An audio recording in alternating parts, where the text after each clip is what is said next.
Hi everybody, this is Anshulika. I'm the co-founder of Wishberry, India's largest crowdfunding platform for creative artists. Wishberry has helped artists like filmmakers, musicians, dancers raise funds through the crowdfunding method on our platform. So far, about 500 creative projects have used Wishberry to raise about 17 crores from about lakh funders across the world. So today we are here to talk about what exactly is crowdfunding and what is the kind of preparation you need to raise funds successfully through the crowdfunding method. And we also want to talk about why is crowdfunding such an integral part of arts and culture today. So let me start very quickly with a basic understanding of what crowdfunding is. So let's say you require 5 lakhs for your project. Now you may go to one person and raise this 5 lakhs, but you could also go to 500 people and ask for 1,000 rupees each. That is the basic difference between crowdfunding or any kind of typical financing mechanism like a loan or investment tool. Now it is likely that if a person is giving you a large check like 5 lakhs, they might want to give it to you as a loan or some kind of an investment in return for profit. But with crowdfunding, since the amount has been decreased to such a small amount as 500 rupees, people are likely to give it to you as a donation. So it's beneficial for projects in the arts and culture sector specifically because they may not be able to create a lot of profit or may not be able to recover the capital to return the money if this was given as a loan. So that's where crowdfunding sort of helps creative projects raise their funds and make what they want to make as well. Crowdfunding is also a process that requires a lot of preparation. So I'm going to be talking to you specifically about 3 things that you need to take care of when you are preparing for your crowdfunding campaign. So the first thing is that you have to be aware of your project plan, in the sense how much is it that you want to raise, what is the schedule like of your project, when is the project going to be finished, so that you have these details to provide when you are raising funds. So the first thing that you need is also create a pitch video in which you have to introduce yourself.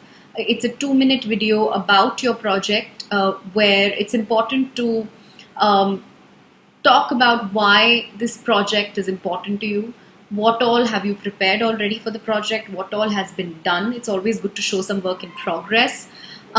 It's also important to talk about why do you think this project, people will see it, what kind of impact do you hope to create with this project.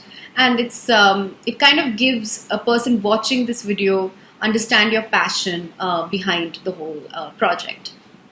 The second thing that you want to prepare for is a set of good rewards that you can give back to your funders. So remember, I said that while people are not really looking for any kind of monetary return, it's always good to incentivize people by giving them some kind of intangible benefits. So let's say you are a musician and you're creating a music album. What you can do is, in return for the 500 rupees or 1,000 rupees that people are giving you, you can invite them for a jam, or you can dedicate a song for them, or you can send them the album to hear before you release it to the public. So that kind of gives your funders a very intimate feeling about being a part of your project. And finally, the third thing that you want to prepare for is organize your community as well as create a kind of a content calendar. I'm going to be talking to you about the 2 things. So one myth about crowdfunding is that a lot of that if you're going to put a project on a crowdfunding platform, or if you're just going to put out your project on your Facebook page, people are going to start coming and contributing. Well, that very rarely happens. what you have to do is, before you start crowdfunding, you have to create a little bit of noise about your project. So what we help with at Wishberry is create a content calendar of things like what will what will a artist put out before going live, during the campaign, what kind of posts would be put out, and the other thing that we help with is organizing a person's community.